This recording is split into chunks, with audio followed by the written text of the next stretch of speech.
लक्ष्य है कि गांव-गांव तक फूड प्रोसेसिंग के माध्यम से कृषि प्रधान देश है हम लोगों का। ऐसे में टॉप नॉर्थ से डाउन साउथ तक जाइए, ईस्ट से वेस्ट तक आप जाइए, अक्रॉस द कंट्री इतनी डाइवर्सिटीज़ है उत्पादन को लेकर। तो कैसे सबसे पहले हम लोग वेस्टेज को हम लोग कम करें।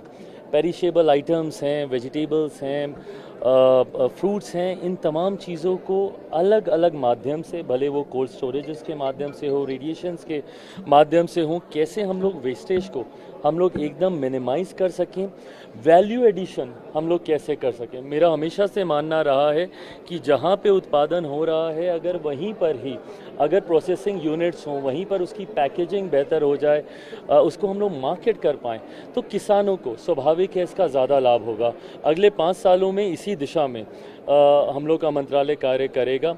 हाइजीन मेंटेनेंस एक बहुत बड़ी चीज़ है, क्वालिटी चेक हमेशा रहे, क्वालिटी कंट्रोल रहे और वर्ल्ड स्टैंडर्ड्स को हम लोग मीट कर सकें, ये भी अगले 5 सालों में हम लोग की प्राथमिकता रहेगी। आज नालंदा यूनिवर्सिटी का उद्घाटन प्रधानमंत्री नरेंद्र मोदी के हाथों हुआ है। आप बिहार से आते हैं, नालंदा यूनिवर्सिटी कितने?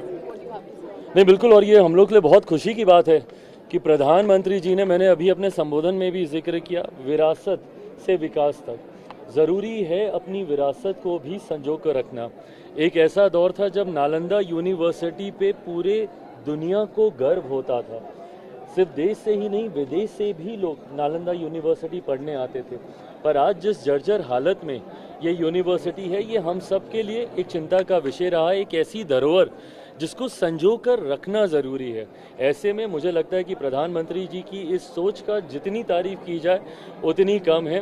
नालंदा यूनिवर्सिटी का जीर्णोद्धार करना, उसको पुनः उसको उसी गौरवशाली इतिहास के रूप में उसको स्थापित करना, मुझे लगता है ये सोच लंबे समय से बिहारियों की नहीं, भारतीयों की ये रही है। आज उनकी सोच को प्रधानमंत्री जी धरातल पर उतारने जा रहे हैं, इनके लिए, उसके लिए मैं उनको अपनी तरफ से अनेकों बधाई देता हूँ।